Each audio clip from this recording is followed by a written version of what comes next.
claro. Ahora, si yo llamo piedra a un ser humano, ya no estoy hablando en sentido recto. Si yo digo a un ser humano, usted es una piedra, o usted es una roca, ya no estoy hablando en sentido recto. No estoy usando la palabra en su significación propia, como se dice, ¿no? O en su primera imposición. Esa es una terminología escolástica. La primera imposición de un nombre es la cosa a la que directamente el nombre me lleva. Yo digo piedra, pienso en la piedra, ¿no? ¿Está claro? Ahora, si yo la palabra piedra o roca se la aplico a otra cosa, ya la estoy aplicando por traslación. Ahí se entiende bien lo que es el sentido trasladado. Si traslado el nombre a una cosa a la cual ese nombre no le pertenece. ¿Está claro? El hombre se llama hombre, se llama roca. Si yo lo llamo roca, querré decir que es sólido o duro como una roca, ¿no? ¿Está claro? Es decir, ahí eso otro es lo que se llama el punto de la comparación. Es decir, ¿por qué lo llamo roca? Tengo que encontrar por qué traslado esa palabra a esa otra cosa. Porque obviamente no es una piedra. Entonces, ¿qué cosa de la piedra, en qué aspecto del ser de la piedra estoy pensando para trasladar el nombre piedra a esa otra cosa? ¿Verdad? Ese sentido. Cuando las palabras se usan imponiéndoselas a cosas que no son las que nombran primariamente, se usan en sentido traslaticio. ¿Está claro eso? Bien. Detrás del sentido traslaticio está lo que en lógica y en gnoseología se llama analogía. ¿Está claro? Es decir, nuestra inteligencia percibe algún elemento analogable por el cual se traslada un nombre de su primera imposición a una imposición trasladada. ¿Sí? Cuando el nombre está impuesto de modo traslaticio, está usado en sentido figurado, se dice. No en sentido propio, sino en sentido figurado. O sea, es una figura de algo. Y hay que explicar la figura, ¿por qué? O por lo menos tratar de entender dónde radica el punto por el cual piedra puede ser figura de algo, de un hombre.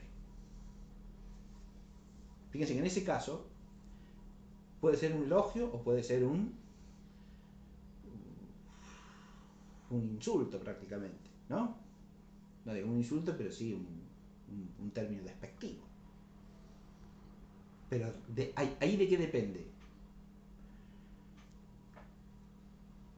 De en qué consiste la analogía, ¿o no? O sea, ¿cuál es el punto trasladado? ¿Se entiende? ¿Cuál es la nota trasladada? Si yo le digo roca a un ser humano diciendo que es sólido en su carácter moral, estoy haciendo un elogio, ¿no? Porque este es una roca. Porque quiero decir que es una persona en la que se puede confiar. Es decir, que es moralmente sólido, ¿no?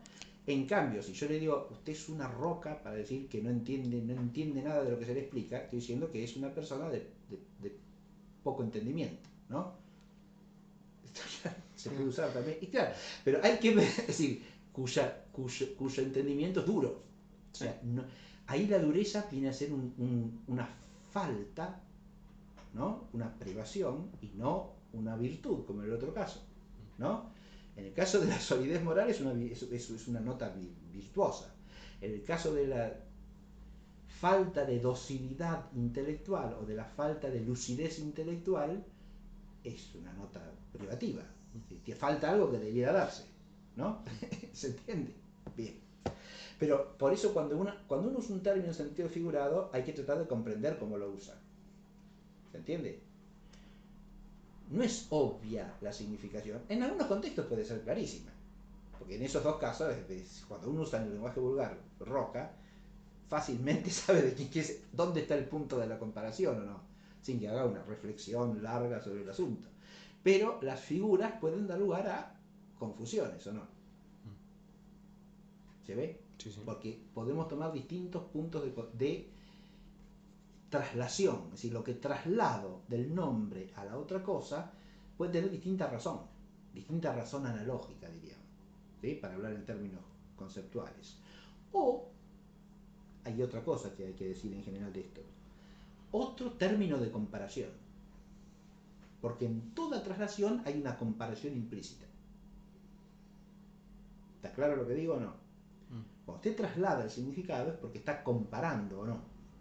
Ha hecho un parangón entre dos cosas y ha encontrado que tienen cierta similitud o semejanza en algo. No una similitud o semejanza directa, sino indirecta. Obviamente, pues este es sólido como una roca, este es duro como una piedra, ¿no? Pero la solidez y la dureza se pueden dar por analogía, ahí está la analogía, en distintos niveles de la realidad, en distintos seres y de distinta manera. ¿Se ve? Si yo encuentro que acá hay cierta solidez y acá hay otra solidez, puedo hacer la comparación entre las dos y trasladar el nombre de una cosa y que se da cierta solidez al nombre de otra y que se da otro tipo de solidez. ¿Sí? O si acá se da dureza, que resiste a toda intención de entrar con algo en la cosa, y acá se da la misma dureza, porque no le entra nada, ¿no? Entonces, acá comparo la dureza, ese no dejar entrar nada, la piedra no deja entrar nada porque es dura, la cesera de este no deja entrar nada porque es dura, ¿no? En esas dos durezas yo hago traslado y digo, es una piedra. ¿Se ve? Sí. Ahí, cuando digo, si digo, este es como una piedra, estoy haciendo una comparación. Si yo digo, este es una piedra, ya es una metáfora. Ahí la diferencia es el modo de hablar. Es una diferencia puramente retórica, ¿no? Conceptualmente estoy diciendo lo mismo, ¿o no? Sí. Por eso dije que toda metáfora lleva una comparación implícita. Y una analogía también. Lo que es la comparación en el plano retórico es la analogía en el plano conceptual, ¿no? ¿Está claro? La analogía supone que en el ser de esta cosa, en el ser de esta, hay algo que por lo menos se parece, tiene alguna semejanza, ¿no? Bajo algún respecto. ¿Se entendió eso o no? ¿La analogía qué era? La analogía es la relación que se da entre cosas que participan de lo mismo pero de distinta manera. Entonces, Por ejemplo, yo digo, sí, la metáfora se basa en la analogía. La analogía se da en el ser de las cosas y en los conceptos que nosotros formamos partiendo de la realidad. ¿Se entiende? Sí. Las cosas en su ser pueden tener cierta semejanza, ¿no? Como dije, yo puedo llamar, con la solidez de la roca, yo aludo a ¿qué? A su firmeza, a su estabilidad. En un carácter moral puede haber eso también, firmeza y estabilidad. Entonces, la piedra entre los minerales, el carácter moral en el ámbito humano, pueden participar de distinto modo, por supuesto, porque son seres de otro nivel, uno físico, el otro espiritual, ¿no? Uno inerte, el otro viviente, con vida espiritual.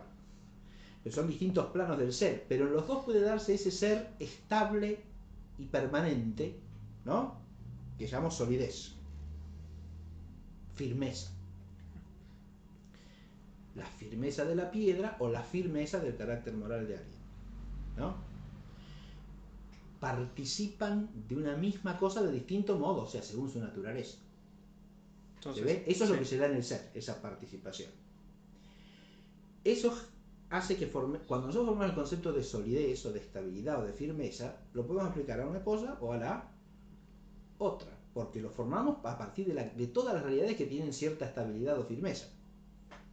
¿Está claro? Cuando decimos estabilidad o firmeza, ¿de qué? Y de esto o de aquello, de la piedra o del... Es decir, la piedra sólida es firme y estable si uno la compara con ¿qué? Y con el barro que es resbaloso, con la tierra movediza, ¿no? Con la arena en la que uno se hunde. ¿Se ve? Y el carácter moral es estable y firme cuando uno lo compara con un carácter moral que es una cosa veleidosa, que va y que viene, ¿sí? Hoy parece que actúa de una manera, mañana actúa de otra y pasó mañana de otra distinta y no tiene firmeza alguna, ¿sí? O en esta situación actúa así, en esta situación actúa de una manera distinta y está opuesta, ¿sí? Carece de solidez moral, de firmeza. ¿Se entiende o no?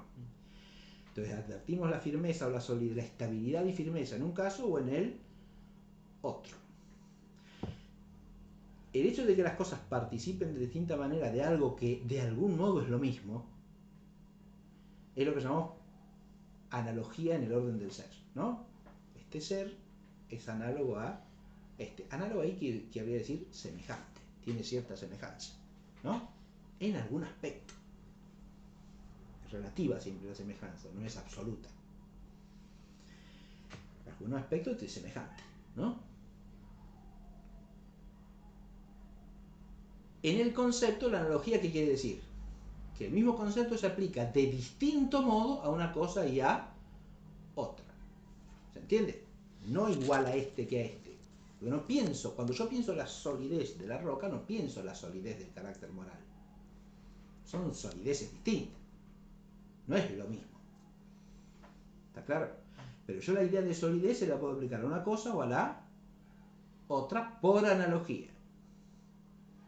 ¿Se entiende? No del mismo modo exactamente como aplico el concepto de hombre a cualquier ser humano. Ahí aplico el mismo concepto de la misma manera a todas las cosas que se lo aplico. ¿Se ve? Sí. ¿O no? Sí. Si yo digo sólido y pienso en la solidez de la roca, o digo sólido y se le aplico la solidez al carácter moral, estoy hablando de dos cosas que son esencialmente distintas. ¿Y por qué uso la misma palabra? Porque la uso analógicamente. De un modo en un caso, de otro modo en el otro caso. Pensándola de una manera en un caso y pensándola de otra manera en otro caso. Pero es analogía. Claro, porque de alguna manera hay solidez tanto en una cosa como en la otra, en cada una según su naturaleza. Sí, Emanuel. No, y si lo aplico también a un cuerpo, pero supongamos un cuerpo de otro orden, como Sí. puede ser de un animal sólido, por ejemplo. Un animal sólido, hay que ver qué quiere decir eso, sí. Sólido puede decir también compacto, firme. Claro. Sí. Pero no es lo mismo que aplicárselo a la roca. No, porque es un ser viviente. No es exactamente igual. Pero no puede tener la solidez de una piedra el animal. No. Pero, ¿Sí? pero lo aplico también distinto, así me refiero al carácter moral, que Y es, por ya supuesto que es el otra animal no cosa. tiene carácter moral. No. Claro, pero no se aplica por analogía, pero propiamente en los dos primeros casos e impropiamente en el... No. En esos casos es analogía propia en todos y es propia. Es decir, la analogía ahí es propia en todo caso porque la solidez no necesariamente es una razón física. La firmeza o estabilidad no es una razón física. ¿Y cuándo es impropia la analogía? A ver, la analogía es impropia cuando yo al hombre lo llamo piedra, no digo que es sólido. Ah, pero es una cuestión retórica. No, es conceptual, porque el hombre no es piedra en ningún sentido. Del ser piedra no participa.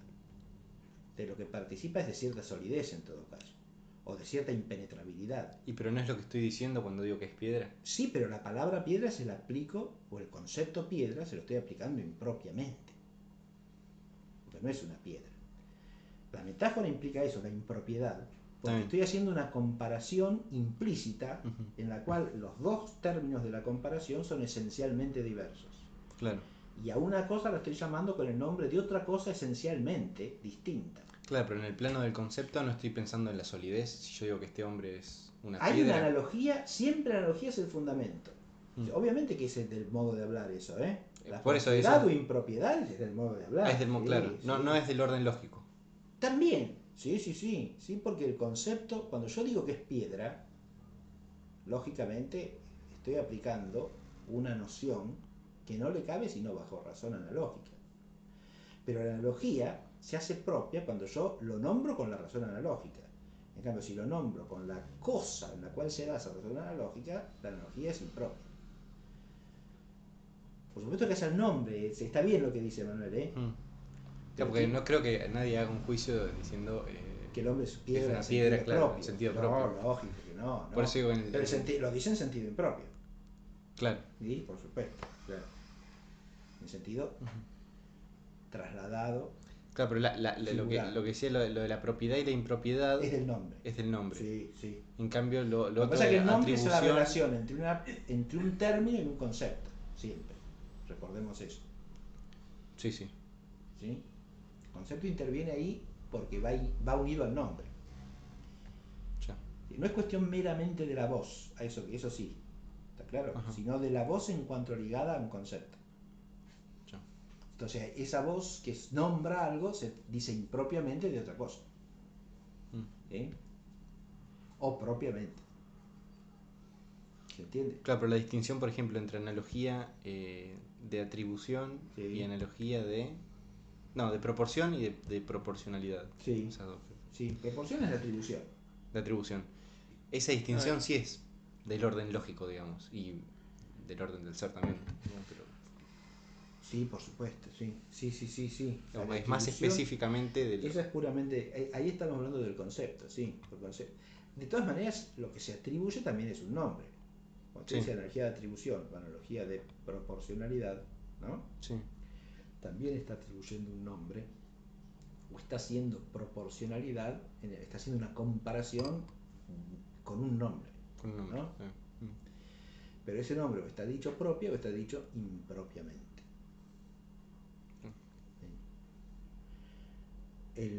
Ahí ya estamos en otro problema. Sí, No sí, importa, ya eso, sí, sí, está bien, porque la analogía, eso lo explico. A ver, la analogía, que es ese darse lo mismo en distintas cosas de distinta manera esencial, ¿no? Se puede dar de dos maneras. Una se llama analogía de atribución o proporción, que es la básica. Esa implica que cosas de distinta naturaleza o de distinto tipo dicen relación todas a otra cosa que se llama primer analogado, en la que ese ser se da de manera más perfecta. Y todas las otras se dice que tienen eso por relación a esa primera. Dicho así es muy abstracto y no se entiende nada, pero No, en cuanto yo le dé ejemplo se va a dar cuenta que es fácil. Sí. Si yo, el ejemplo que da Aristóteles para explicar esto, y que repite en todos los manuales, es el de sano. Si yo sano lo digo de un ser humano, ¿qué quiere decir? Que es sano y que tiene buen estado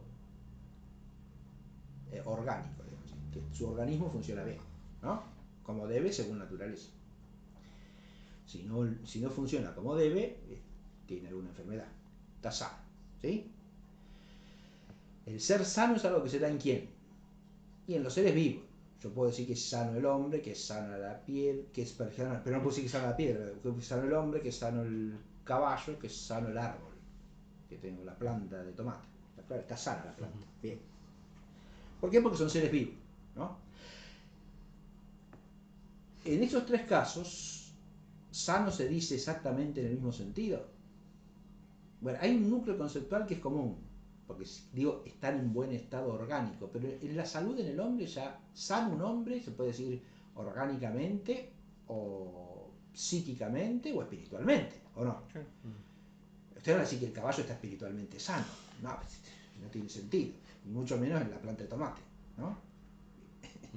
Pero, es decir, la salud se da por analogía también, ¿no? Ahí salud, ¿qué significaría? Significaría la plenitud o perfección de la naturaleza viviente según sus operaciones. O sea que las operaciones corresponden a la naturaleza adecuadamente. Entonces es sano, ¿no? Una inteligencia sana es una inteligencia que razona bien y llega a su fin, que es la verdad, ¿no? Una inteligencia que se aleja de la verdad es una inteligencia enferma. ¿Por qué? Porque ahí sano querría decir que se desarrollan adecuadamente las operaciones que conducen a la naturaleza a su fin. ¿Está claro? Entonces la planta de tomate tiene salud el caballo, tiene salud el hombre, pero de distinta manera porque son naturalezas distintas. ¿Sí? Ahí hay una analogía de atribución, ¿no? ¿Se entiende? ¿Cuál sería el primer analogado ahí? Ahí salud es prácticamente sinónimo de perfección vital, ¿o no? Y la vida perfecta solamente será en Dios. ¿Sí? ¿Está claro? Ahora, sano se dice propiamente de un ser que tiene que perfeccionarse por sus operaciones. Por eso no tiene sentido decir que Dios es sano. Porque las operaciones no pueden ser deficientes respecto de la naturaleza. ¿No? ¿Está claro? Pero ahí el analogado no es la noción abstracta sin más de salud, digamos. No, el primer analogado tiene que ser siempre alguna realidad. ¿Está claro? Lo que pasa es que ahí el primer analogado sería cualquier realidad que comparada con otra sea más perfecta. Está claro, el hombre respecto del caballo y de la y de la planta, el animal respecto de la planta y la planta como último analogado, el menos perfecto de todos, ¿no? ¿Se ve? Porque es el que menos perfección vital tiene. O sea, cuanto más perfecta sea la vida, mayor razón de salud habrá, ¿no? Porque hay mayor razón de vida. La vida es más perfecta. La vida sí se puede analogar a Dios. Y ahí sí Dios es el primer analogado, ¿no? La sanidad o salud se podría analogar imperfectamente a Dios, que Dios ya no es salud, sino plenitud absoluta. ¿Está claro? Plenitud vital perfectísima, total. Que en las cosas finitas se dará por medio de operaciones. Ahí está la analogía, ¿ves? No se da igual. No se da por la naturaleza misma, que es perfecta, sino porque la naturaleza tiene que perfeccionarse mediante sus actividades. Y esas actividades, si están bien y si adecuadamente conducen a su fin, son sanas, ¿no? Y el ser ese se dice sano, o que está en buena salud. Bien. La energía de atribución en esos casos es intrínseca, porque yo atribuyo lo mismo de distintas maneras a cosas distintas, pero que en sí mismas son sanas, ¿no? En sí mismo es sano el hombre, el caballo o la planta de tomate. Ahora, yo puedo llamar sano también a, este es el ejemplo de Aristóteles, el clima, la dieta. Pero el clima o la dieta son sanos en sí mismos. Y no, si no son seres vivos.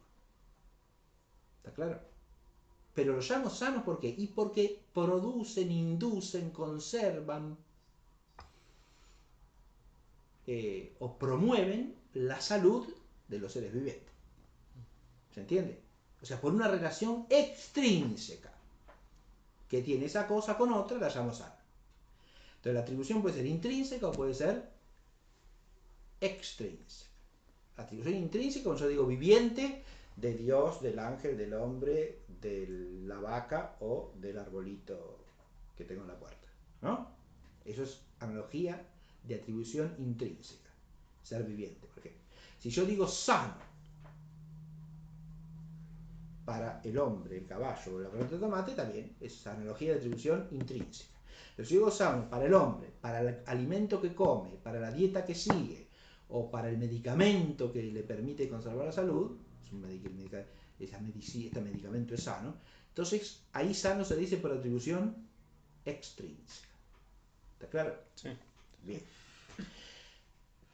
Ahora, además de la energía de atribución, hay la energía que se llama de proporcionalidad, que esa supone una comparación entre dos cosas y otras dos. Detrás de la proporcionalidad siempre hay una atribución, en el fondo. Pero, ¿la proporcionalidad en qué consiste? En que yo digo, usted que sabe matemática lo entiende fácil eso. Proporcionalidad es esto es a esto, como esto es a esto. ¿Está claro? A es a P, como A' es a B'. Ahí tengo una proporción, ¿verdad? En la energía de proporcionalidad es así.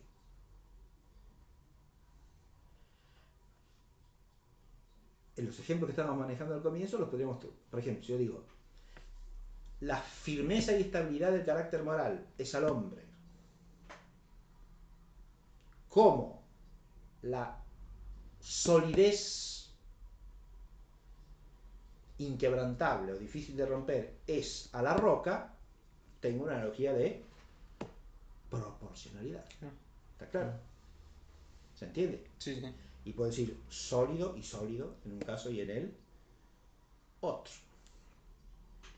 ¿Se entiende?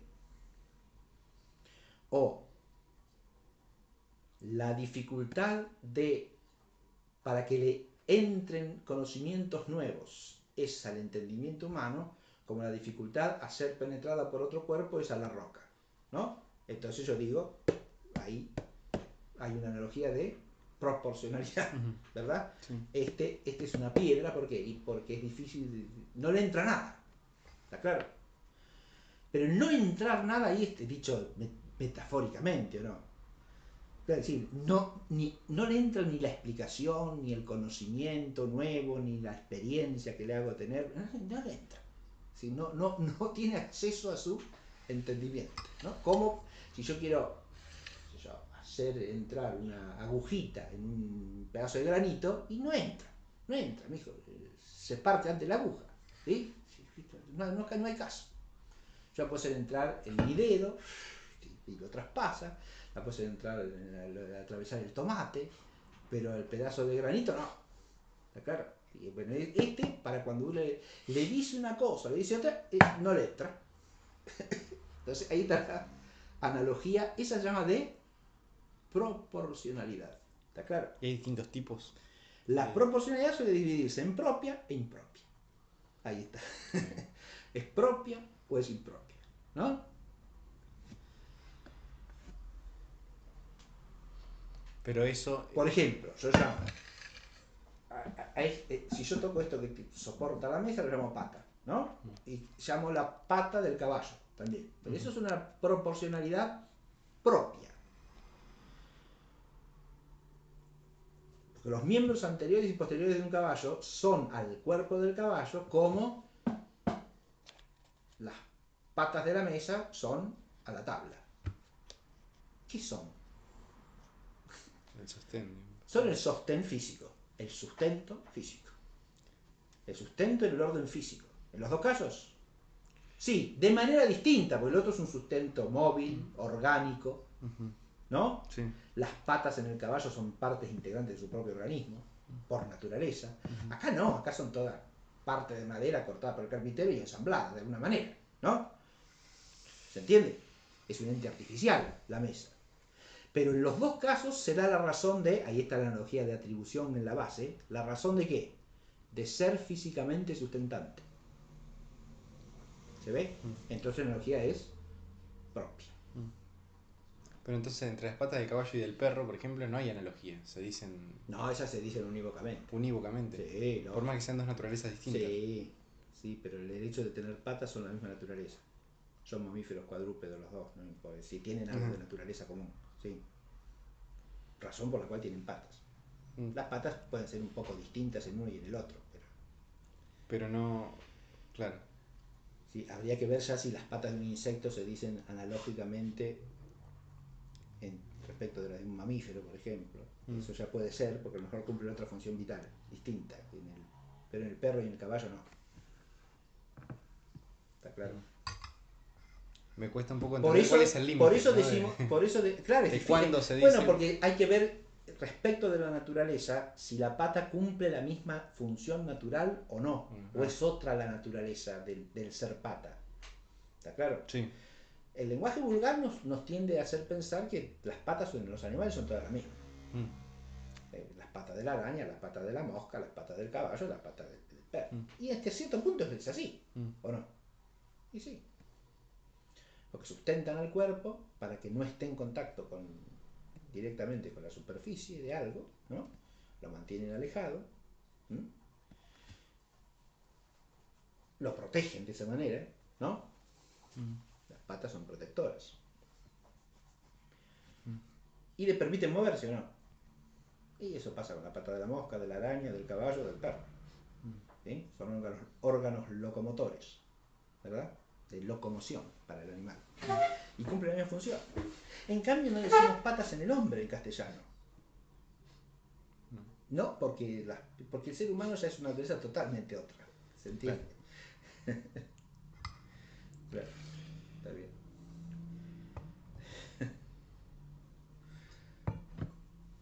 ¿Se ve? Sí, sí. Tomo? Yo. No sé, yo tomé recién. ¿No tomó usted? Yo hace rato que no tomo. No importa. Yo tomé recién. Yo soy un desastre. Sí, bien ustedes, porque yo soy una calamidad. Si mientras hablo de las analogías se van mate, para mí es imposible.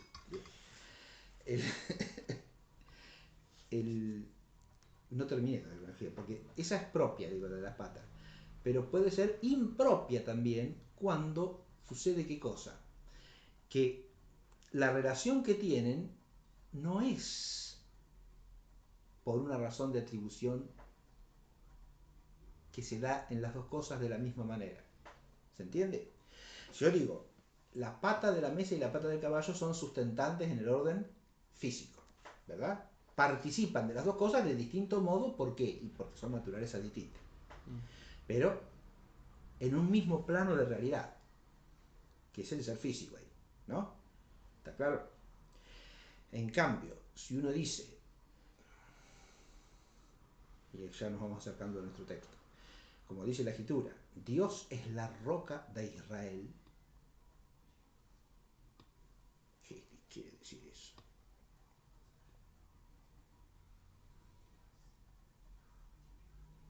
Y bien, uno puede descubrir una proporcionalidad, ¿no? Dios es a su pueblo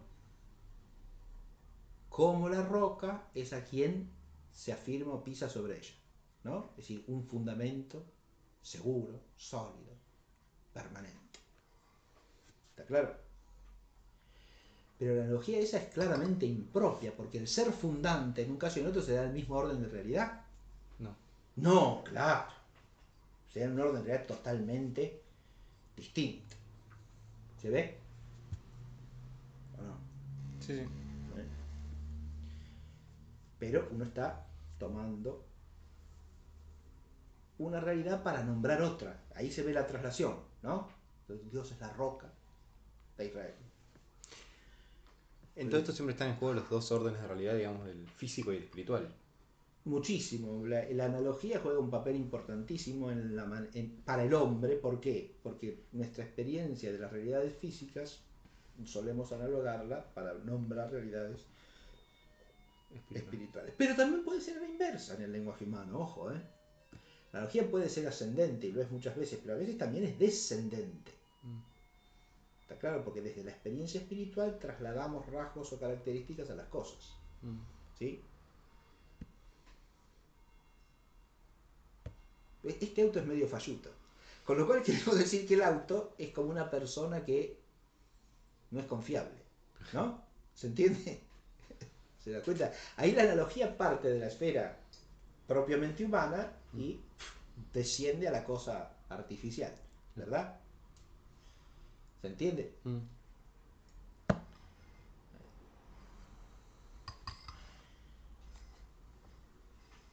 Usted dice, este lugar es amigable. ¿Sí? ¿Y fue a ser amigable el lugar? Usted no puede ser amigo de un lugar. ¿Cuál sería el término de la comparación? ¿Qué es lo que estamos trasladando? Si decimos que alguien es amigable, ¿qué queremos decir? Que tiene un trato amistoso, ¿no? Bien. Y si decimos que un lugar es amigable, ¿qué queremos decir? Y que es agradable el lugar. Que es un lugar, claro, con el que podemos relacionarnos bien y fácilmente, ¿no? Que no es hostil. Ser amigable es lo opuesto de ser hostil, ¿no? Bien. Que no es hostil, sino que es un lugar con el que nos podemos relacionar bien y fácilmente. Pero claro, no es relacionarse con otra persona. No es que el lugar se hace amigo mío, sino que es un lugar, digo amigable, pero le estoy trasladando algo que es propio de las relaciones entre las personas a la cosa, a la cosa natural, al paisaje, al lugar natural, a lo que sea, ¿no? ¿Se entiende? Bien. La analogía funciona a las dos direcciones, ¿eh? Sí. Va y viene. Pero es muy importante la analogía ascendente porque que la analogía ascendente cumple un papel fundamental en el conocimiento humano es un hecho, ¿no?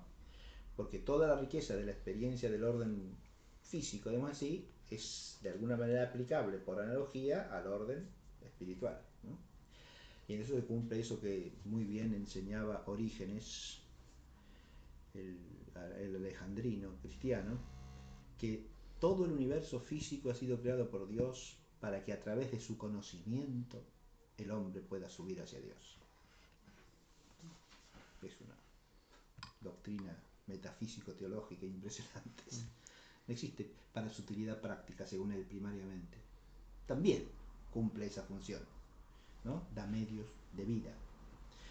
Pero la función más importante de todas es la otra. Para que el hombre, conociéndolo, pueda subir hacia el Creador. Y eso implica un ascenso analógico, claro, sí. de las cosas físicas al espíritu humano y del espíritu humano a Dios, como diría San Agustín, ¿no? Bien, bueno, pero ahora ahora sí, te ha aclarado todo esto, ¿sí?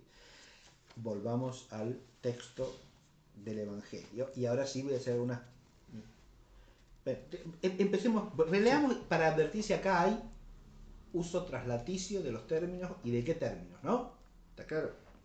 Relea, Francisco. Vosotros sois la sal de la tierra, pero si la sal se desvirtúa, ¿con qué se salará? Para nada aprovecha ya, sino para tirarla y que la pisen los hombres. Bien. Que en el versículo 13 hay un uso traslaticio, no cabe duda. ¿Qué término está usado de modo traslaticio? Sal. Sal. Sal. Porque vosotros a quiénes se refiere. A los hombres. A los apóstoles, ¿no? Claro, a los hombres en general o a los hombres en A su cuanto pueblo. que viven de la gracia de Dios. Claro, más bien parece esto segundo, ¿no? Porque esto parece referirse a los que son bienaventurados ya, ¿o no? O sea, Claro. a los que viven con la vida de Cristo. Casi se iría en el sermón del monte. Esto es. El sermón, sigue el sermón, claro. Las bienaventuranzas son como el prólogo del sermón de la montaña. ¿Está claro? Ahora, es evidente que este vosotros no se refiere a cualquier ser humano, ¿no? Eso ya vamos a ir viéndolo, pero se refiere más bien al cristiano, digamos, ¿no?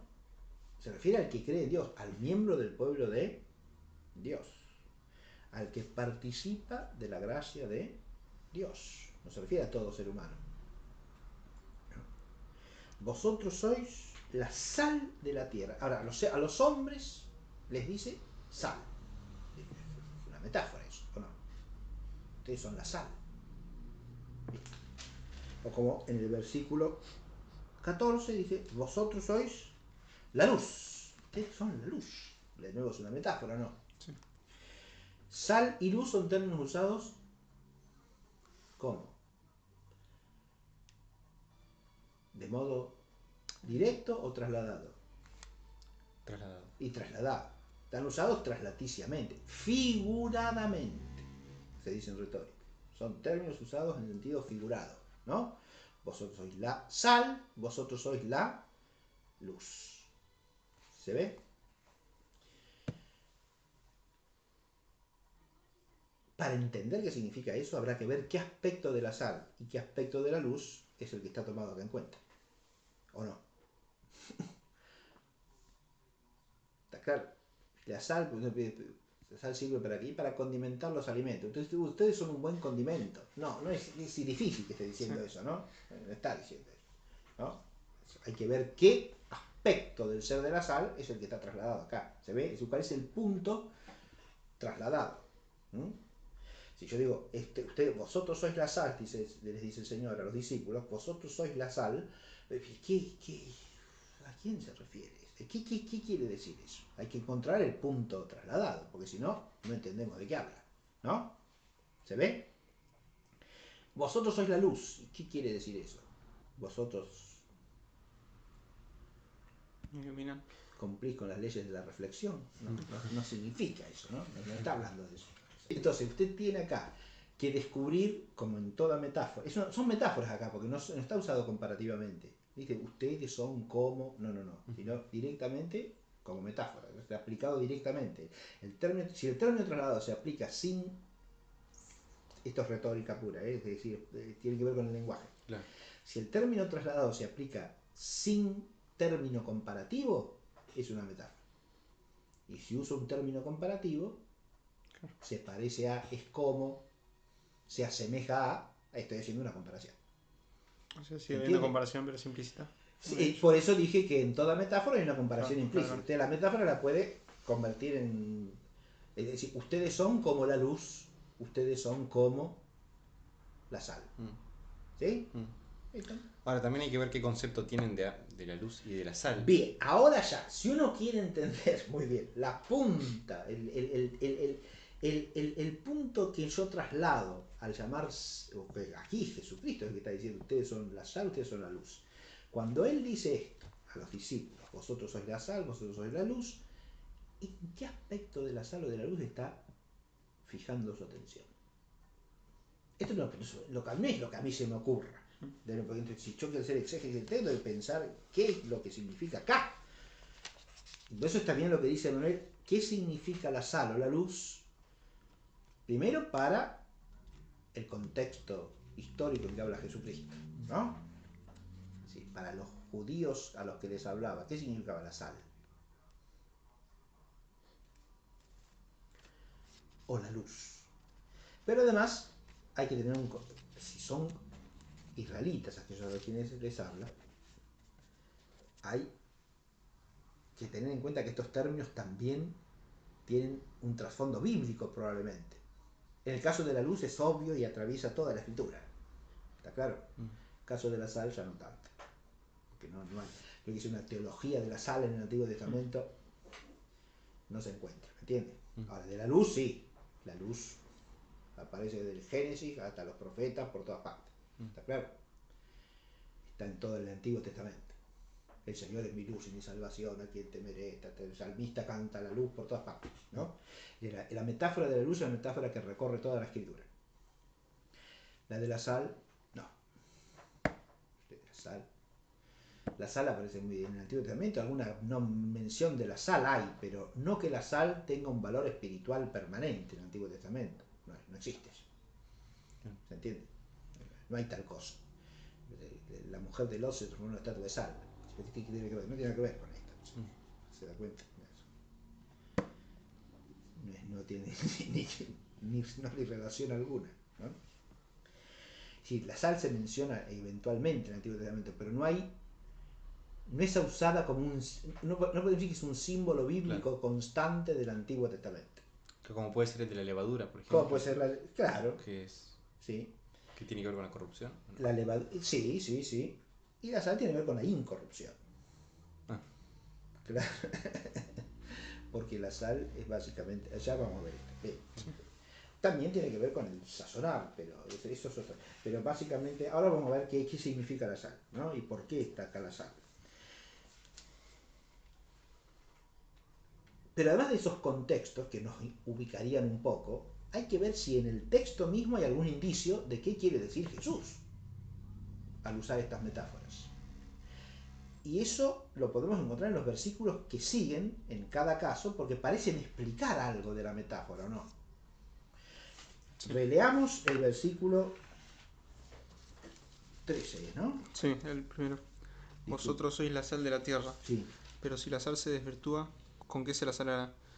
Para nada aprovecha ya, sino para tirarla y que la pisen los hombres.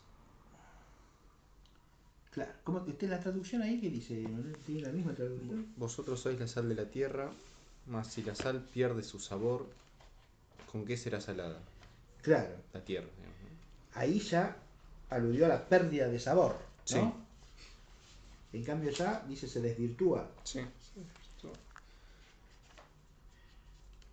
En latín dice evanuerit. Claro. Vos estis alterre quod si sal evanuerit in quos salietur. El griego es eandetohalas moranthe en tini aliscesetai. En tini aliscesetai. Bien. La Jerusalén acá también desvirtúa. Y se desvirtúa. Se desvirtúa. Muy bien.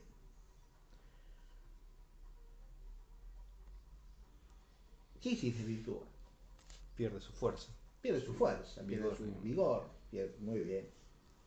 Eso es desvirtúa, ¿no? Un buen castellano, un buen latín. Se desvirtúa quiere decir que pierde su fuerza, pierde su vigor.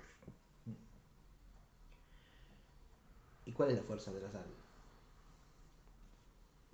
Salar. Eso, fíjese, claro, eso es mucho más vago que la traducción que figura en el... ¿Quién traduce de otra manera? Straubinger. ¿Cómo pone Straubinger? Si la sal pierde su sabor. Pierde su sabor. Y lo mismo traduce acá Bover, mas si la sal se volviere sosa, ¿con qué se la salará? Ahí ya, Porque uno puede ser, si uno tiene que pensar qué cosa de la sal se puede, se puede trasladar por analogía a alguien.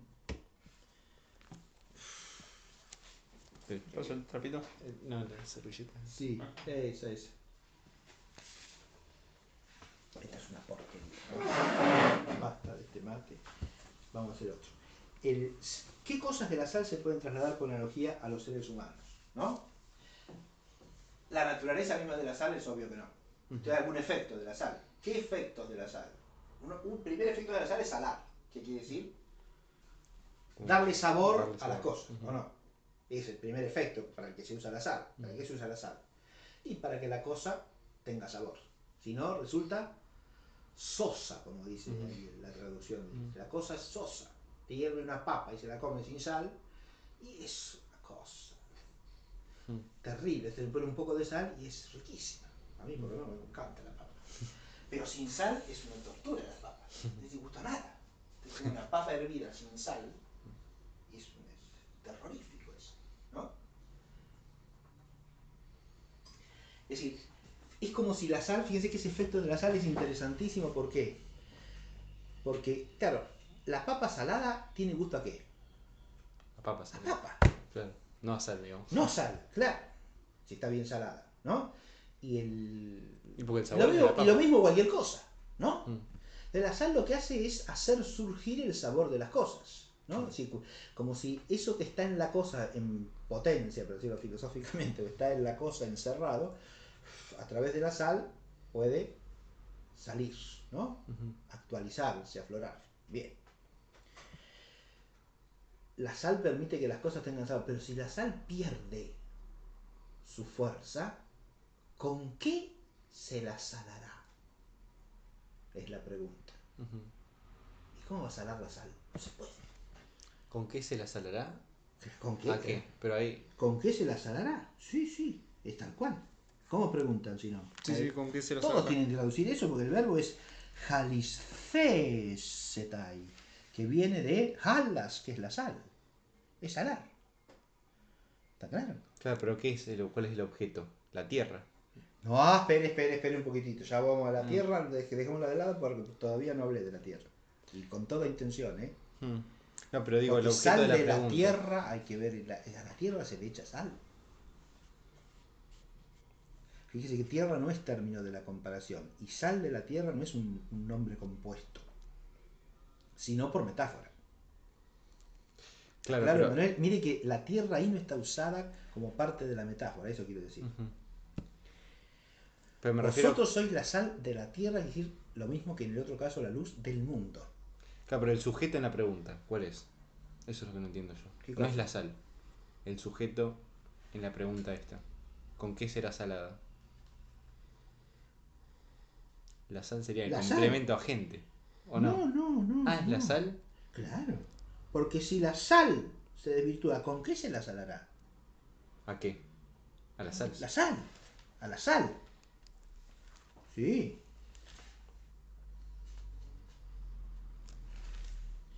Si la sal se volviere sosa, ¿con qué se la salará?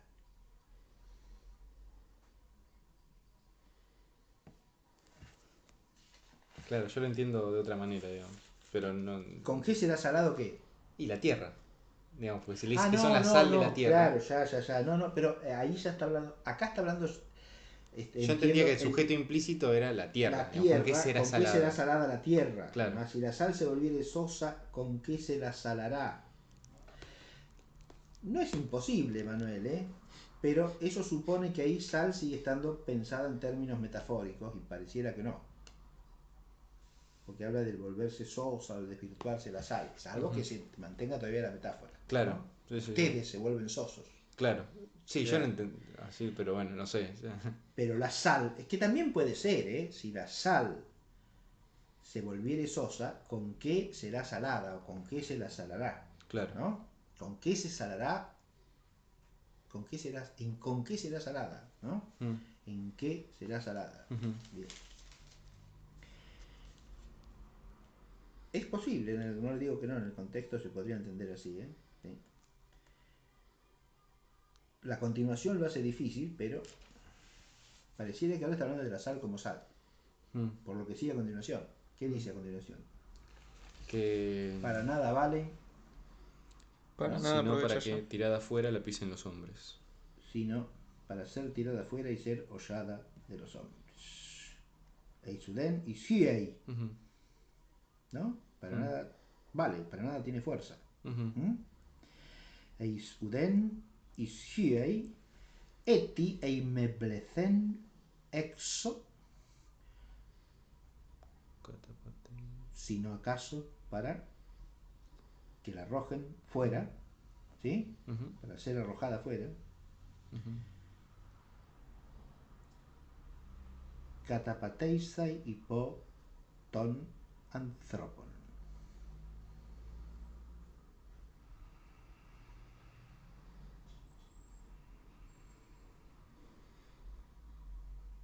Eime blecen exo, Siendo arrojada sino afuera. acaso para que, siendo arrojada fuera, sea pisoteada por los hombres. Ujú. ¿No? ¿Está claro? Eso Ujú. sería literalmente.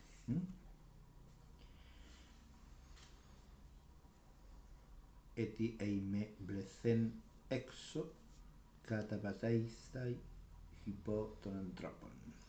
Sí, gramaticalmente es complicado. Fíjense que- Porque no se sabe bien que Fíjese el que sujeto. esto está pensando en la sal como sal, ¿o no?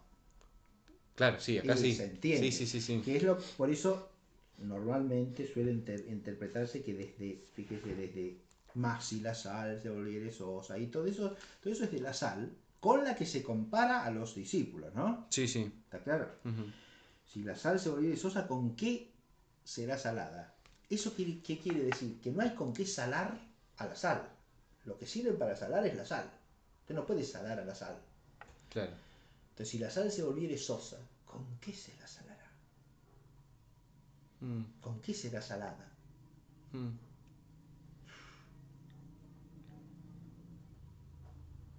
¿No?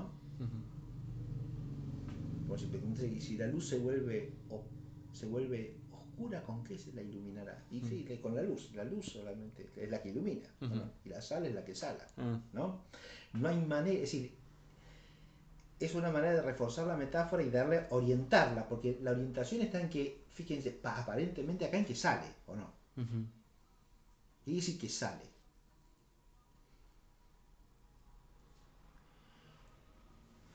Y acá está el problema de entender la metáfora, ¿no? Y habíamos dicho la sal sirve para que las cosas tengan Sabor. sabor, Ok. o sea, que emerja lo que lo que las cosas son propiamente, el sabor propio de las cosas, ¿no?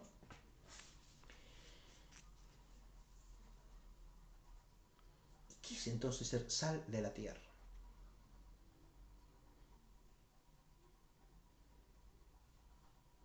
Primero hay que ver qué es la tierra acá, Ujú. ¿no? La tierra. Tesgues, ¿no? Ujú. Tojalas tesgues, la sal de la tierra. ¿Qué es la tierra en términos bíblicos? ¿La creación? Claro, sí. La creación son los cielos y la tierra, ¿no? Ah, La tierra es una parte de la creación. claro. ¿Qué parte de la creación es la tierra? Y la creación temporal, digamos, o la... Sí, la creación que habita él directamente, El hombre. el hombre. La Ujú. tierra es lo creado, habitado por el hombre, porque entre las criaturas de la tierra está el hombre, ¿no? Sí. Y según uno sigue el relato de la creación, ¿no? Sobre la tierra aparece el pasto y los árboles y después los animales que están en la tierra y después finalmente el hombre, ¿no? Ujú. La tierra es el hábitat del hombre, es la creación en la que habita el hombre. En un sentido más restringido que se usa mucho en el Antiguo Testamento, la tierra es la porción de la tierra en la que habita el pueblo de Israel, ¿no? Ese es un sentido más restringido, pero que no se puede separar del otro. ¿Por qué? Porque esa porción de la tierra en sentido más estricto, representa la morada del pueblo de Dios, ¿no? Que en el Antiguo Testamento es una morada restringida, pero en el Nuevo Testamento va a ser toda la tierra, ¿no? porque el Evangelio ha de predicarse a todos los pueblos. ¿Está claro? La tierra, acá yo diría que más bien hay que tomarla en el sentido lato de la morada del hombre, ¿no? Entonces, vosotros sos la sal de la tierra, ¿qué quiere decir? Ahí habría que entender una proporcionalidad, ¿no? Vosotros sois a la tierra como... La tierra no está usada en sentido traslaticio, ¿eh? ¿Está claro? Y no porque ellos No, así lo entienden. la tierra está usada aparentemente en sentido propio y directo. Es la tierra. Vosotros sois de la tierra la sal. Vosotros de la tierra sois como la sal. ¿No? Sí. ¿Como la sal en qué? En los alimentos. En los alimentos, en las cosas que se van a comer, ¿no? Lo que le da sabor al alimento, y vosotros sois lo que le da ¿qué? ¿Sabor a la tierra? No. ¿Qué es el sabor en el alimento? Su virtud, digamos. Lo que lo hace comestible, lo sí. que lo hace, ¿sí? Y además de hacerlo comestible, fíjese, ahí también entra el valor purificador de la sal. La sal tiene otro efecto, que es el efecto purificador y conservador, ¿no? Es decir, mantiene la salud de las cosas, la sal o no. Sí. No solo hace emerger el sabor de la cosa, sino que además la naturaleza de la cosa la hace surgir, sino que además la hace sana.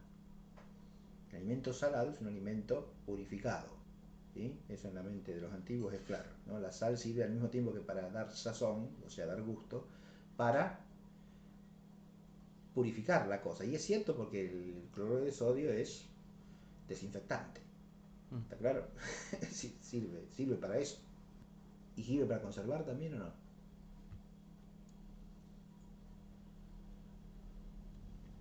Para conservar la carne. Para conservar cómo la cosa. Aunque no se En buen pudra. estado. Claro, en buen estado, para conservarla sana, ¿no? Íntegra. Entonces, vosotros sois... ¿Todas estas cosas se pueden combinar en la metáfora o no? Sí.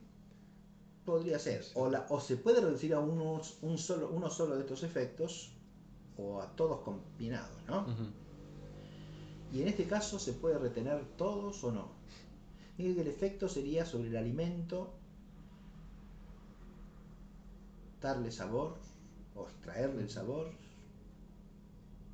purificarlo y mantenerlo sano. Sí.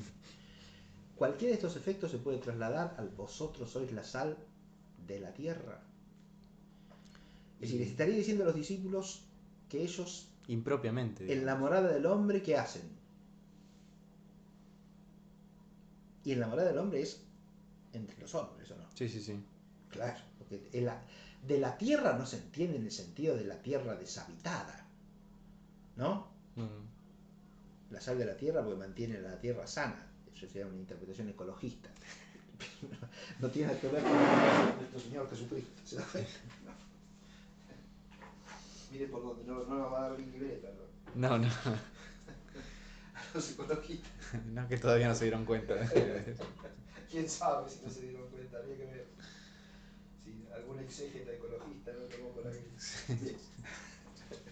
Pero fíjese usted que a la tierra, la tierra, como dije, es la morada del hombre en este mundo, ¿no?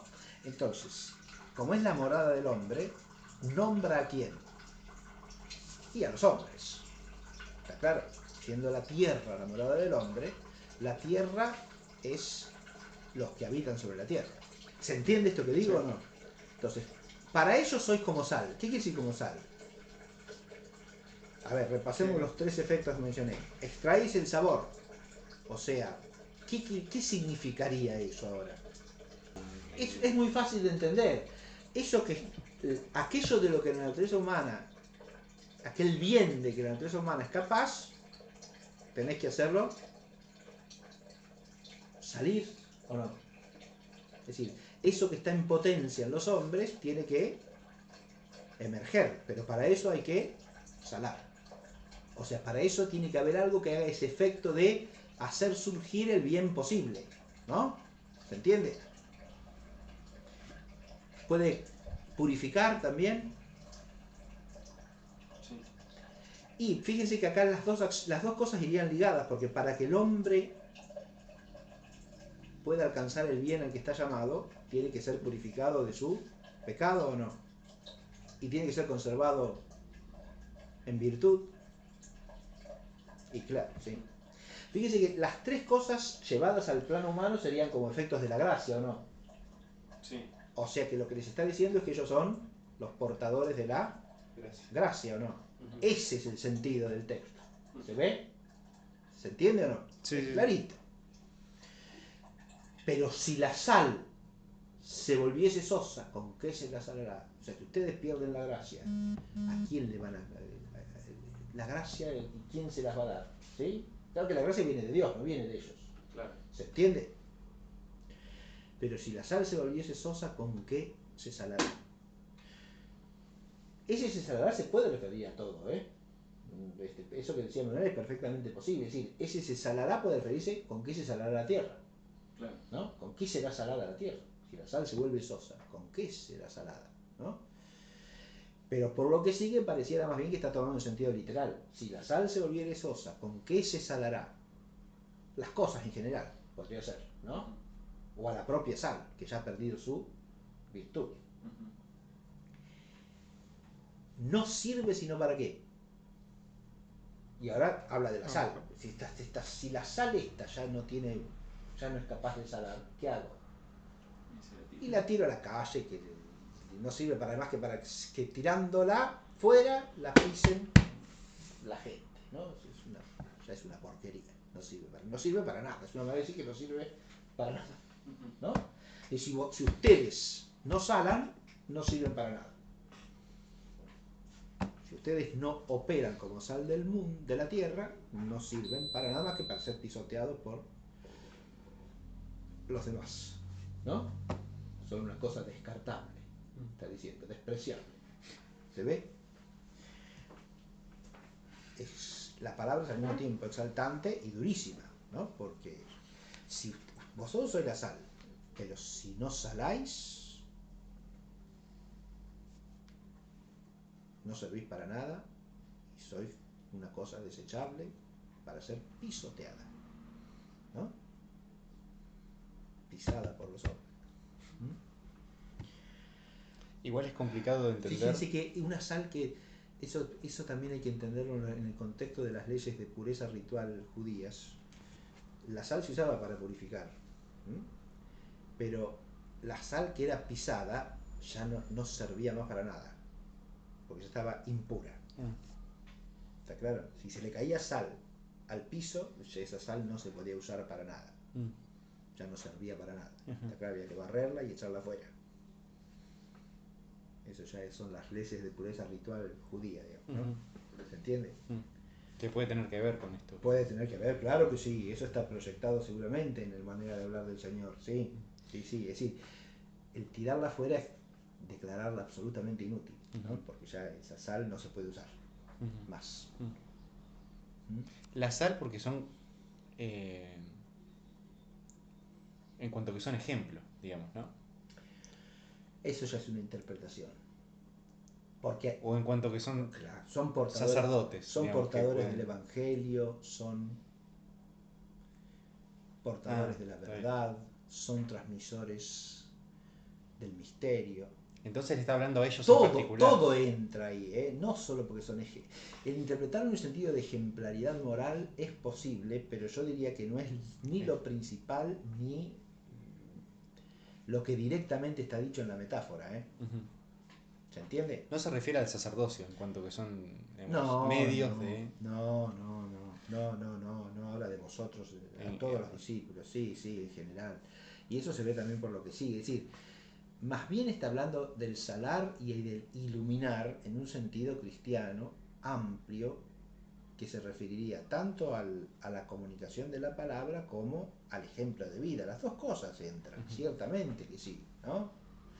Si uno va a San Pablo, esto está ampliamente explicado, digamos, ¿no? En las epístolas de San Pablo se habla amplísimamente de cómo el cristiano tiene que comunicar permanentemente la gracia que gratuitamente ha recibido, ¿no? Es decir, proclamar el Evangelio, anunciar la verdad, defenderla permanentemente, aun con la vida, y ser para los demás testimonio de esa gracia que han recibido, a través de toda su vida. ¿Está claro? Todo eso va en unidad acá, no está separado una cosa de la otra, ni se puede separar en la mentalidad cristiana, eso va unido, pero yo diría que acá está visto digamos así, o en conjunto, o más bien haciendo hincapié en el transmitir a los demás ese don que se ha recibido, ¿no? Directamente por el anuncio, ¿no? Y a su vez también por el testimonio de una vida transformada por esa verdad, ¿no? De las dos cosas, sí, pero no directamente del ejemplo moral. Después vamos a leer los padres de la iglesia sobre esto, pero hoy vamos a entrar, ¿no? Después los padres de la iglesia hablan de esas cosas, ¿sí? La otra metáfora, ¿cuál es? Luz del mundo. Luz de... Luz del mundo. Vosotros sois la luz del mundo. Vosotros sois. Fíjense que entre 13 y 14 hay lo que se llama en los estudios literarios un paralelismo. Vosotros sois. Son dos frases que empiezan igual. Cuando hay un paralelismo, lo dicho en una frase se refuerza con lo dicho en la otra. ¿Está claro? Son dos vosotros sois. Ahora, estos dos vosotros sois se esclarecen el uno al otro. ¿Se entiende? Hay que entenderlos en paralelo. Porque están dichos uno a continuación del otro. Era ¿Verdad? como el versículo 10 y 11 de las bienaventuranzas. El 10 y el 11. Bienaventurados los que padecen persecución por la justicia. Bienaventurados seréis vosotros. Claro, sí. Ahí más que un paralelismo, porque ahí no hay un paralelismo. Macario, todas las bienaventuranzas son paralelas, ¿no? Desde el versículo 3 hasta el 10. Claro, yo digo el 10 y el 11. El 10 y el 11 ya no es propiamente paralelismo, porque el 11 lo que hace es explicitar el significado o continuar el significado del 10. Fíjese que ya no tiene la misma estructura literaria, Francisco, porque todos los anteriores decían Macario hoy, o sea, bienaventurados tales, bienaventurados los pobres, bienaventurados los mansos, bienaventurados los que lloran, bienaventurados los misericordiosos, bienaventurados tal. El 11 no dice así, dice bienaventurados seréis. Ahí ya se rompió el paralelismo, ¿ven? Porque no cambió la persona verbal, ¿no? Hasta ahí eran declaraciones, ¿no? Bienaventurados esto, bienaventurados, es decir, macarismo en sentido estricto. Ahora es un macarismo dirigido directamente a los que les está hablando, ¿no? Que desarrolla el último. Claro. En cambio acá, vosotros sois tal cosa, ¿no? Son dos metáforas puestas en paralelo, ¿no? Vosotros sois la luz del mundo, dice ahora, cuando te había dicho vosotros sois la sal de la tierra. Y entre tierra y mundo hay paralelismo exacto, ¿o no? Sí. La tierra, el mundo. Vosotros sois. Pero ahora, en lugar de la sal, aparece la luz, ¿no? ¿Se ve? Bien. Vosotros sois la luz del mundo. En griego, tu cosmo. ¿Sí? La luz del mundo. Acá el mundo, dicho sin más, es distinto en el lenguaje bíblico a este mundo. Porque este mundo, cuando es el mundo este, hace hincapié en el mundo atravesado por el pecado y por la corrupción, ¿no? En cambio, cuando dice el mundo sin más, es como un sinónimo de la tierra. ¿Está claro? Es donde habita el hombre, el mundo. Lea completa la segunda parte, Francisco, Sí. porque el vosotros sois la luz del mundo, ¿cómo continúa? Vosotros sois la luz del mundo. No puede ocultarse ciudad sentada sobre un monte, ni se enciende una lámpara y se la pone bajo el celemín. Muy bien. Ahora hay dos comparaciones más. Ahora, claro, ahora agregó al tema de la luz otras dos imágenes, ¿o no? Estamos siempre en el terreno de las figuras acá, ¿no? Sí. Hay dos figuras centrales, la sal y la luz. La sal va acompañada por otra figura, otras dos figuras. Uno, si pierdes la pérdida de la virtud por la sal. Sí. Otra, el ser arrojada afuera cuando no sirve. Ujú. ¿No? Sí. ¿Está claro? Ujú. La inutilidad de la sal, digamos así, que está expresada de las dos maneras. Pierde su virtud con que se sala. ¿Para qué sirve entonces? Para arrojarla y que la pisotee, ¿no? Echarla afuera y que la pisotee. Ahora la luz va acompañada de dos figuras. Una es la de la ciudad y otra es la de la lámpara, ¿o no? Sí, Sí. una lámpara. No, ¿Cómo es la primera? A ver. no puede ocultarse ciudad asentada en un monte, sobre un monte. No puede ocultarse ciudad Asentada. asentada sobre un Bueno. monte. ¿Y qué más? Ni se enciende una lámpara y se la pone bajo el celemín, sino sobre el candelero. Claro, son dos imágenes distintas. Una de la ciudad, sobre un monte. La ciudad, ¿qué tiene que ver con la luz eso? En cuanto a la visibilidad, digamos. Sí, la visibilidad, la ciudad que está sentada sobre un monte. Ya vamos a desarrollar esa figura, pero la ciudad que está puesta en un monte no se puede, ¿qué dice? Ocultar. Ocultar. No se puede ocultar una ciudad edificada sobre un monte. Muy bien. Hay cosas que no se puede ocultar. Y no se enciende una lámpara, así dicen todos. Sí, no se enciende una lámpara y se la pone bajo el celemín. Una candela. Dice acá. No se enciende una candela, está bien, y Para ponerla debajo del celemín. para ponerla bajo el ceramín. Lo de la ciudad complica de suyo, porque la ciudad no es una luz, ¿o sí? No. Pareciera que no. Pero el término de la comparación de la ciudad, ¿cuál sería? Que cuando está puesta sobre lo alto, no se la puede esconder, Claro. ¿no? Y en el otro caso habla de una candela, de una lamparita obviamente no, No. es un candil, ¿no? Lógicamente. Un candil, el griego que usa acá es, no sé, nec accendum lucernam, dice el latín. Udecaius in lychnon, kai ticeas in auton hypoten modion, alepiten lichnian. Claro. No siendo una candela, sino para ponerla en el candelabro, ¿no? No siendo un candil, sino para ponerla encima del candelero, ¿no? No se enciende un candil, sino para ponerlo en el candelero, ¿no? Candelero. Candil, que sería la velita, se enciende ¿para qué? Y para ponerlo en el candelero, ¿no? En el portavela. ¿No? Celemín. El celemín es una especie de cajón, ¿no? Donde se guardaban cosas para tenerlas escondidas, ¿no? Eso es un celemín. Debajo de las mesadas o en las cocinas había celemines que eran como cajones, digamos Claro. así. Bajo el celemín. Todos traducen ahí celemín, ¿no? Sí. Y acá candela y candelero. Candela y candelero está perfecto. Sí. Es lo que pone. Sí. Ahí que traduce, ¿verdad? Vosotros sois la luz del mundo.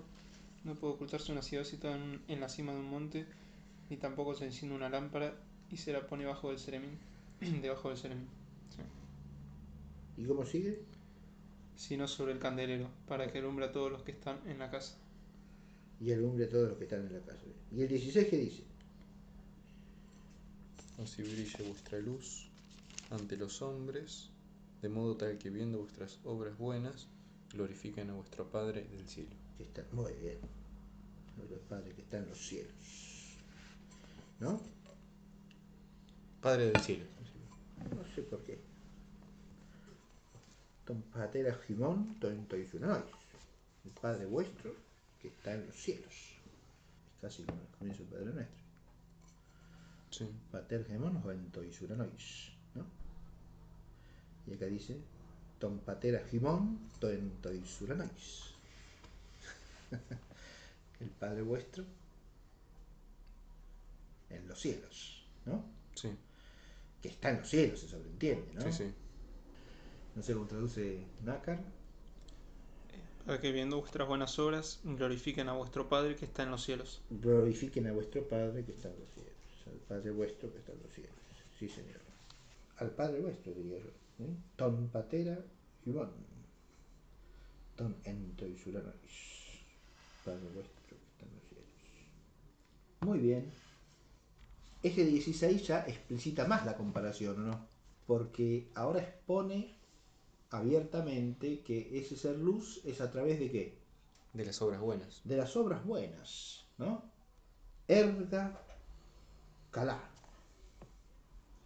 Calá erga, ¿no? La traducción de obras buenas está bien, ¿no? Pero quizá no es del todo exacta, porque erga son todas las actividades, ¿no? Del hombre, ¿no? Y calá es buenas, pero más que buenas habría que traducir perfectas, ¿sí? La perfección de vuestra actividad sería una cosa así, ¿no? Recordemos que kalos ahí en griego se traduce también por bello, pero peor sería decir bellas obras, pero bellas obras no estaría del todo mal, ¿sí? Pero obviamente no se refiere a que una pintura bien hecha, ¿no? Aunque se refiere a toda la actividad humana. Toda la actividad humana, toda vuestro buen obrar sería mejor que vuestras buenas obras, ¿sí? ¿Está claro? Sí. En castellano, vuestro buen obrar, vuestro actuar perfecto. Digamos que no se reduce al orden moral solamente. No se reduce, eso es lo que quiero decir. No, Lo que no. así parece, implica digamos. también la comunicación de la verdad, implica la predicación, ¿no? Vuestras obras bellas, ¿no? El culto, también, la oración. Es decir, no solamente obras buenas acá, por eso digo, buenas obras no está mal traducido, pero es una traducción que en castellano por lo menos suena restrictiva, Sí. ¿no? Parece referirse solamente al orden moral, Sí. sobre todo por lo de bueno y obras buenas entendemos nosotros hasta, qué sé yo, obras de beneficencia, sí. Claro, sí, vuestras obras buenas y que la gente piensa, usted dice las buenas obras buenas y las obras buenas se entiende que uno le lleva caramelo a los chicos que están en el hospital de niños, bien, que también es una obra buena, pero obras buenas acá se refiere a toda la actividad humana que brota de la gracia de Dios, ¿sí? ¿Está claro? E incluye la predicación, el culto, la vida moral entera. ¿Está claro? Takala erga, kaidoxaso sinton patera, Jimón, y den gloria. Con ocasión de esas obras den gloria, no a causa de ellas, ¿eh? Eso también hay que entender bien. Que esas obras no son la causa de que Dios sea glorificado, sino que son lo que da ocasión a que Dios sea glorificado, porque la causa de la glorificación de Dios es Dios mismo, obviamente. Pero todavía no entendemos del todo la comparación, por eso vamos a terminar la lectura hoy, ¿eh? Porque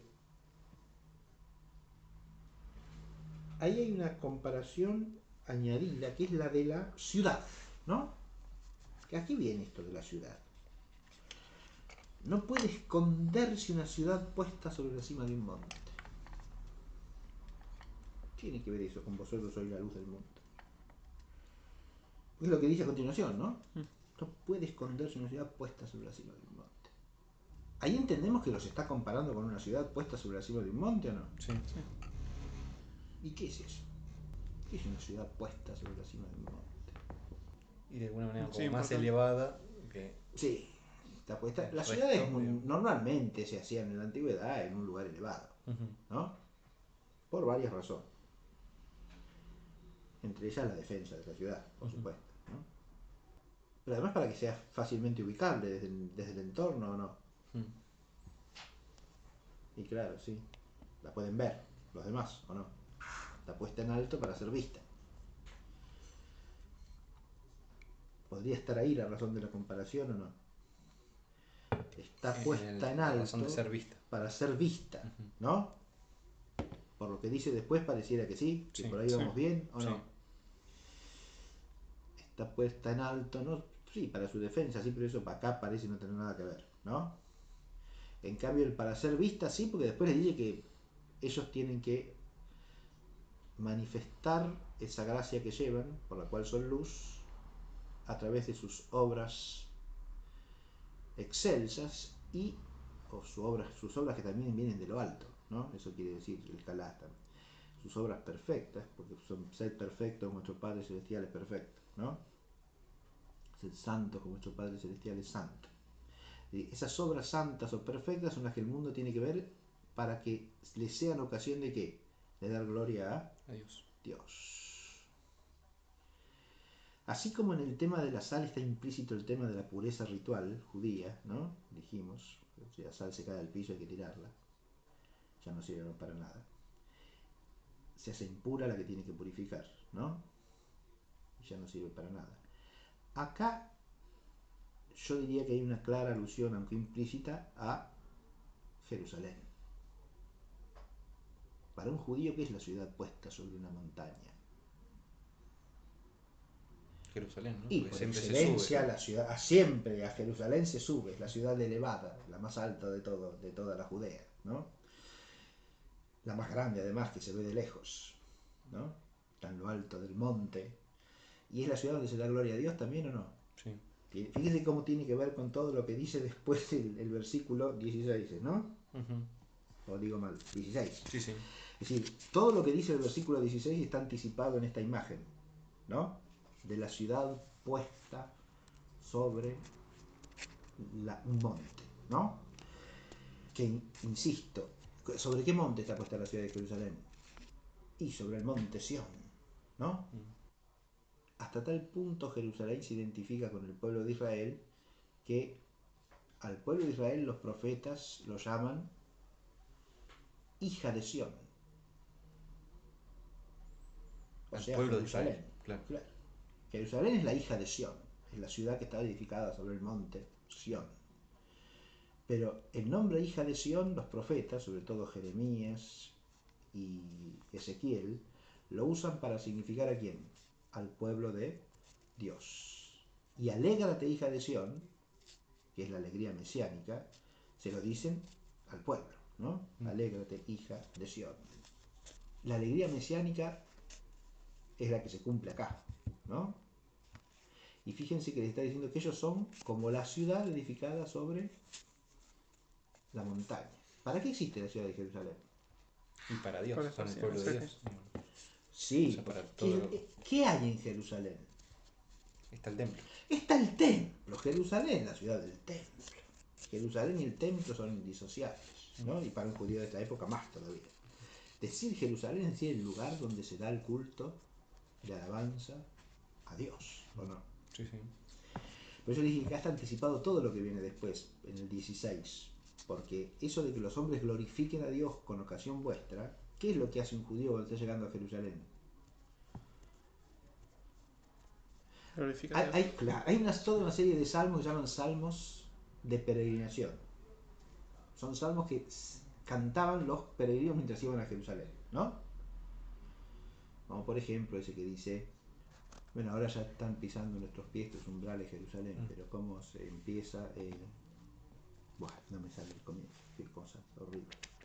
Pero en ese salmo, quiero citar ese salmo, porque ese salmo habla de cómo se la ve a la distancia Jerusalén, ¿no? Y cómo a medida que se van acercando, se van alegrando, porque están llegando a la ciudad santa, ¿no? A la santa morada, a la ciudad de la santa morada. La santa morada es el templo, donde habita la gloria de Dios, precisamente.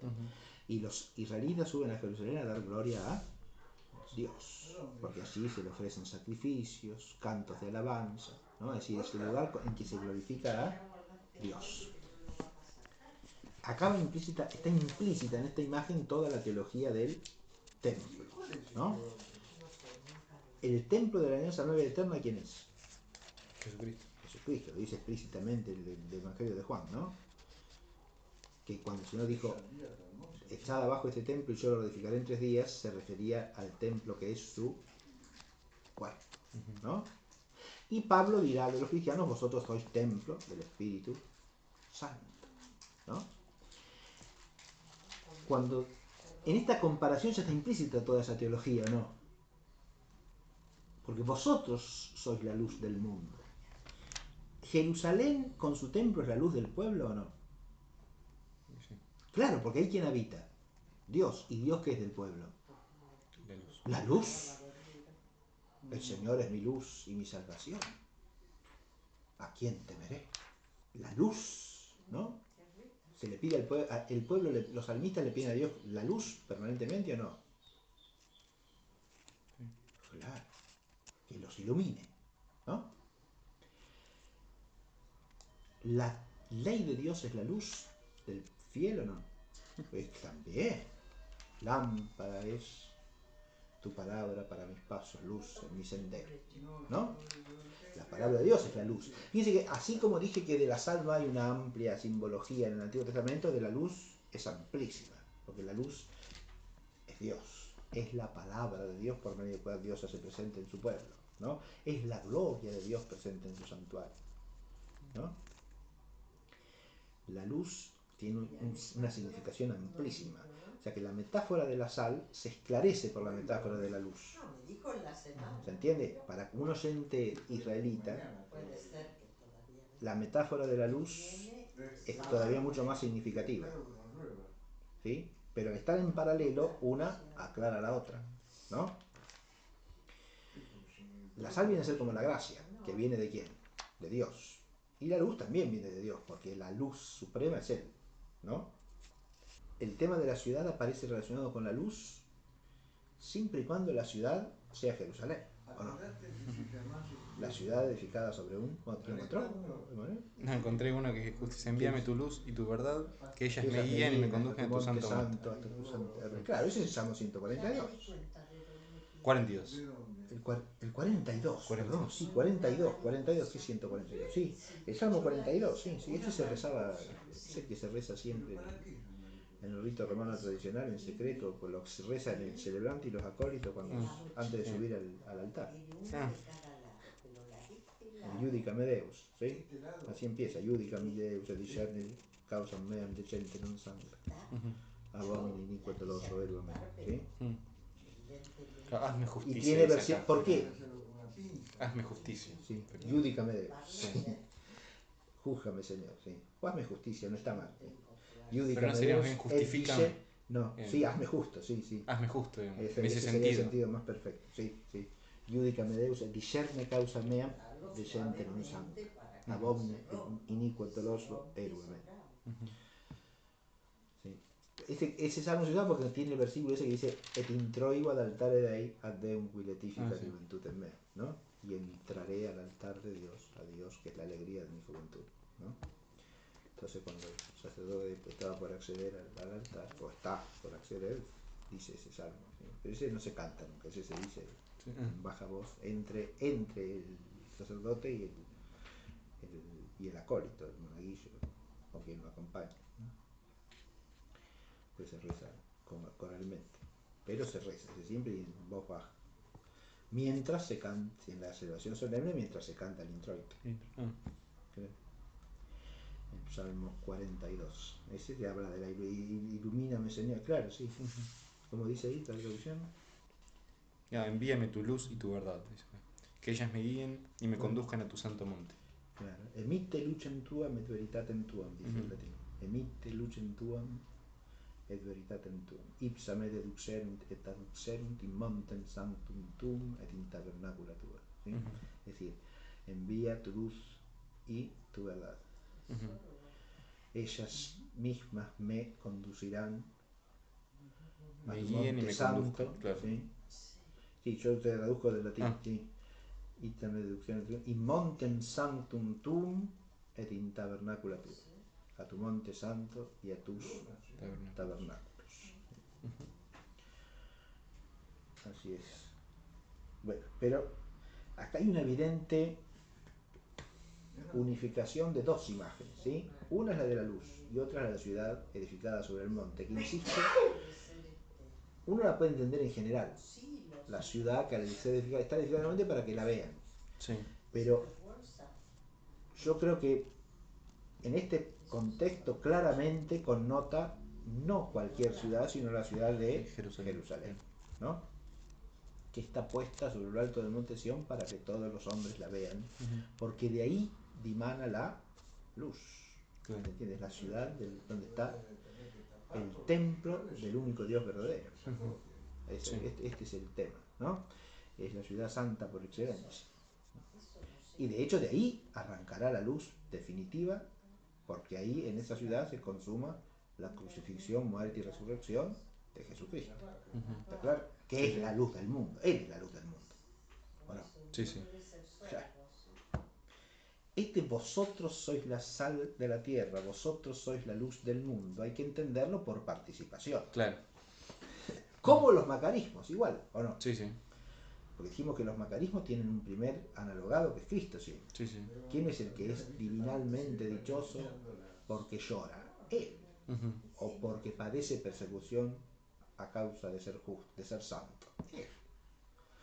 Y los cristianos solamente por participación de su vida, ¿no? Y acá lo mismo. El cristiano es sal de la tierra, o sea, portador de la gracia para los hombres, o es luz del mundo, de nuevo. Alguien que puede iluminar a los demás con la belleza de su vida, solamente en la medida en que participe de qué? De la vida de Cristo. Claro. Y de la gracia de Cristo. ¿Está claro o no? Este es el núcleo de este texto. Por hoy suficiente, ya estamos a las 6. Lo que vamos a hacer la próxima es leer textos de los Santos Padres sobre esto. Bueno.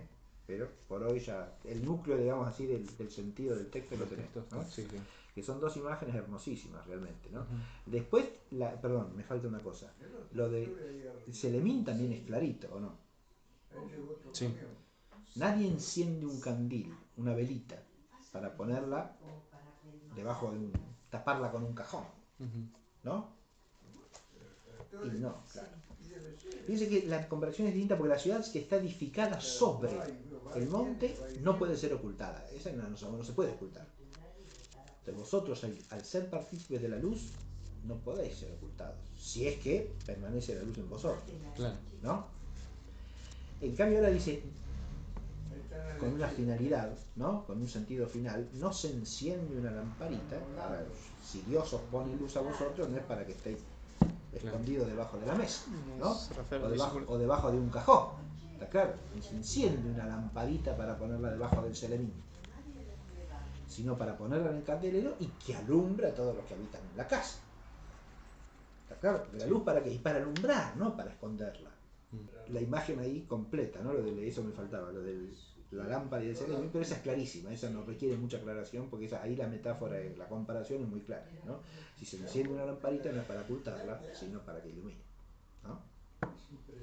Eso tiene paralelo con la sal, porque la sal, si es capaz de salar, no existe para perder su sazón, ¿no? Si es capaz de salar, es para que salen. Entonces salen. Eso es lo que quiere decir, ¿no? Ustedes están para salar, así que hay que salar, ¿no? No para perder la virtud de salar. ¿Está claro? Porque si no, están para ser arrojados fuera. El arrojado fuera tiene una connotación tremenda, dije, y si uno compara con otras palabras del Señor, ¿no? Son las palabras que usa para la condenación eterna, ¿no? Claro. Ser arrojado fuera a las tinieblas eternas. Lo de ser pisoteado por los hombres tiene más que ver quizás con la vida en el tiempo, ¿no? Porque en cierto sentido... Sí, no sé si tanto, a lo mejor también se refiere a la condena eterna porque metafóricamente, le insisto, si la sal se caía o era pisada, había que desecharla para siempre, ¿no? Es un símbolo de ya nunca más sirve para nada, ¿no? ¿Está claro? Si se toma un sentido metafórico es así, ¿no? Sí, sí. En el ritual judío es así, si la sal se cayó. Hay otras cosas que bendiciéndolas o haciendo un rito se purifican, pero la sal no. Entonces, ¿Está implícita la institución de la iglesia, profesor, acá? En cierto sentido.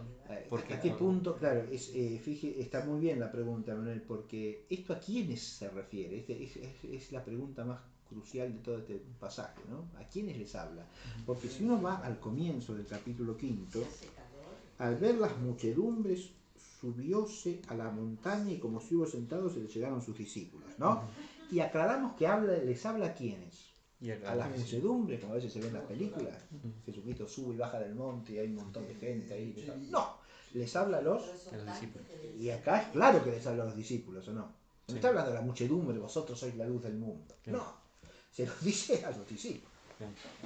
En cuanto que discípulos. Está claro, en cuanto que seguidores de él.